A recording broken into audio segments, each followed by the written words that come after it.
may be just a speck in the Milky Way, and while the Milky Way may be just a speck on the landscape of the universe, our solar system is still really, really big.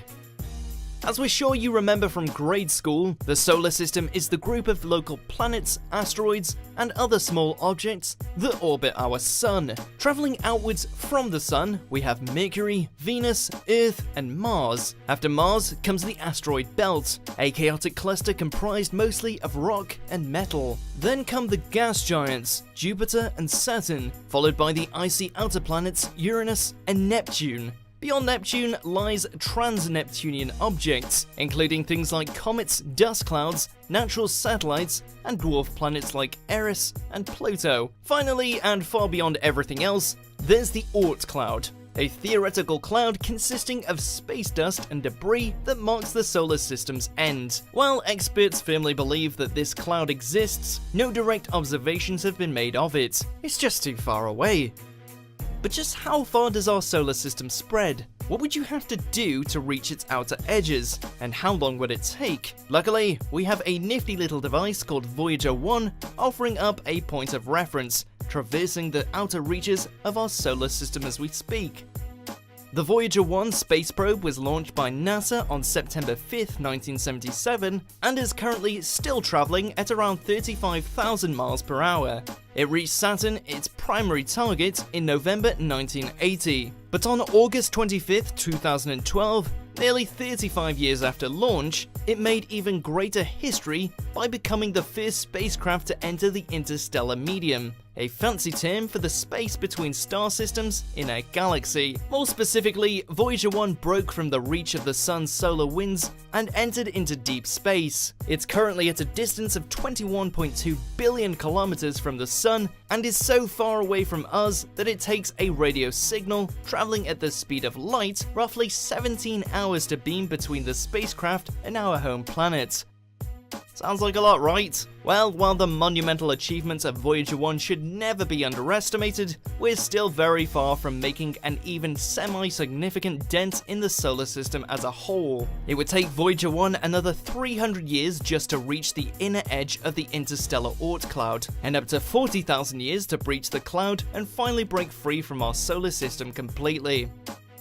In truth, the solar system, and space in general, is just way too big for earthly measurements like miles and meters. To measure distance in space, astronomers use something called an astronomical unit, with one unit equaling the average distance from Earth to the Sun, or 150 million kilometers. If you were to somehow drive a car to the sun at highway speeds of 100 kilometers per hour, you'd eventually reach your destination in 1,500,000 hours, or 171 years. So no one's surviving that. But let's say you splashed the cash, pulled some strings, and took the fastest air-breathing manned aircraft in the world, the Lockheed SR-71 Blackbird. Traveling at constant top speed, it would take you just 42,492 hours to reach the sun, or just under 5 years. In contrast, definitely doable. But let's be serious. The distance from the Earth to the Sun is infinitesimal when compared to the size of the entire solar system. Way out there is everyone's favourite dwarf planet, Pluto. Pluto ranges from 30 to 49 astronomical units away from the Sun. So at its average distance, it's almost 6 billion kilometers away. Light traveling from the sun takes about 5.5 hours to reach Pluto. Driving a car at highway speeds, it would take you 6,849 years. But as we've established, the solar system extends far beyond Pluto. The outer edges of the Oort cloud are about 100,000 astronomical units away, or about 1.87 light years, or 17 trillion kilometers, give or take. Amazingly, the sun's gravity can capture objects as far out as 2 light years away, meaning that the outer part of the Oort cloud is still theoretically shaped by the sun's gravity. Just beyond the cloud's outer edges is the halfway point between our sun and the next nearest star, Proxima Centauri. Beyond that, you're swapping systems. So, in boring astronomical terms, it'd take you nearly 2 years to reach the outer boundary of our solar system if you were travelling at the speed of light. But we can't do that, can we?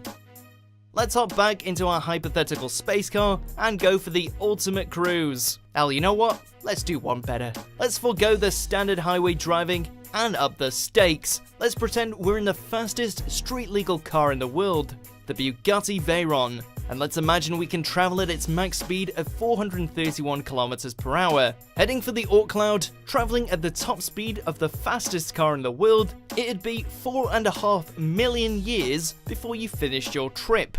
And that's without stopping for fuel or snacks.